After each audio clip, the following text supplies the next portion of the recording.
The Mother of Mysteries, Unmasking the Whore of Babylon. Part 1. The Vision in the Desert. Imagine you are on the island of Patmos, 2,000 years ago. You are a man named John, and you are having a vision that will haunt the world for the next 2 millennia. In this vision, an angel carries you away into a vast, silent desert. And there, you see something that defies logic. A woman is sitting atop a terrifying, scarlet-colored beast. This creature has 7 heads and 10 horns, and its body is covered in blasphemous names. The woman herself is draped in purple and scarlet, shimmering with gold, precious stones, and pearls. In her hand, she holds a golden cup, but it isn't filled with wine, it is filled with abominations. And on her forehead, a title is written in a cryptic code: Mystery, Babylon the Great, the mother of harlots and of the abominations of the earth. This is the Whore of Babylon. She is one of the most polarizing and debated figures in human history. Is she a person, a city, a church, or an entire global system? Today, we're going to look at the clues left behind in the book of Revelation to see if we can solve the mystery of Babylon. Part 2. The Beast and the Rider. To understand the woman, we first have to understand what she is sitting on. The scarlet beast described in Revelation 17 is the exact same creature described in Revelation 13, the one that rises out of the sea. In biblical prophecy, this beast is almost universally understood to represent the Antichrist, the final man of lawlessness who rises to power in the end times. The fact that the woman is riding the beast is a massive clue. It suggests a close, parasitic relationship. She is supported by his power, she is carried by his influence, and for a time, she appears to be the one steering the world's final empire. But who is she?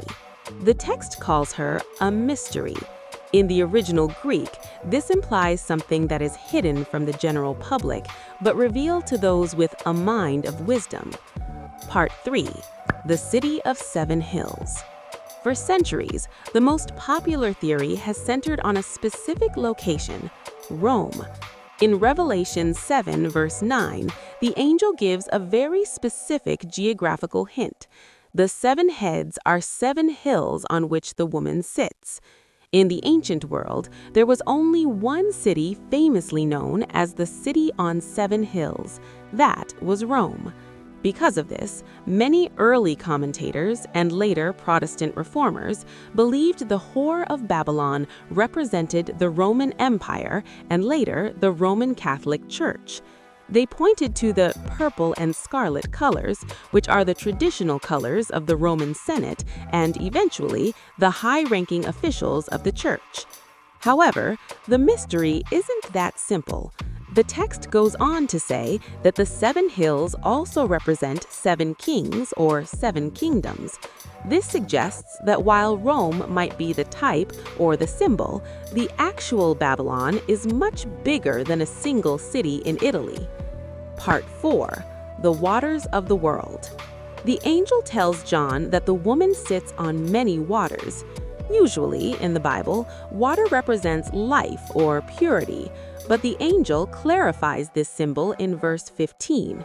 The waters you saw are peoples, multitudes, nations, and languages.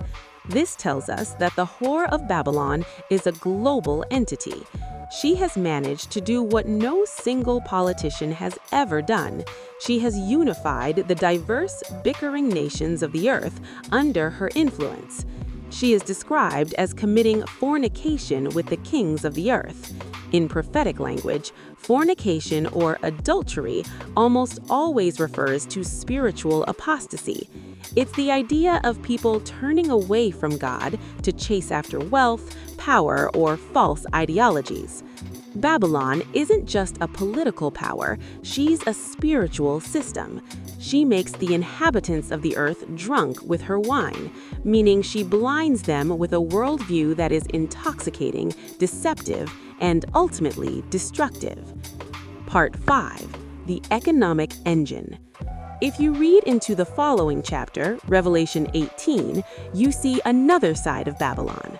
She is the center of the world's economy. When she eventually falls, it is the merchants of the earth who weep for her. Why? Because no one buys their cargo, gold, silver, silk, and the souls of men. This suggests that Mystery Babylon is the ultimate materialistic system. She's the whore because she sells everything for a price. She turns everything, including human life, into a commodity. Some modern scholars argue that Babylon represents the entire globalized world order, the high-tech, interconnected, consumer-driven society that ignores the spiritual in favor of the material. In this view, she isn't just over there in Rome or some ancient ruins in Iraq. She's the air we breathe in the 21st century. Part 6. The Betrayal. So what is the final verdict? Can the mystery be solved? The consensus among many biblical researchers is that Mystery Babylon is a composite. She's the mother of all ungodly systems. She started in the ancient Tower of Babel, she lived through the Roman Empire, and she reaches her peak in the final days of human history. She represents the union of false religion, corrupt politics, exploitive economics, wealth, and pearls. The mystery remains because she's a chameleon. In every age, she looks like the dominant culture. In John's time, she looked like Rome. In our time, she might look like the global financial markets or a secularized worldview. The ultimate message of the story is found in a single command in Revelation 18. Come out of her, my people. It is a call to remain independent, to not be drunk on the world's systems, but to keep your eyes on the truth. Conclusion. The end of the mystery. The Whore of Babylon remains the most enduring mystery in theology because she's a mirror. When we look into the golden cup she holds, we see our own world reflected back at us, the greed, the power lust, and the distractions. She's the ultimate cautionary tale, a system that sits on the world, rides the beast of power, and eventually is consumed by the very things she worshipped.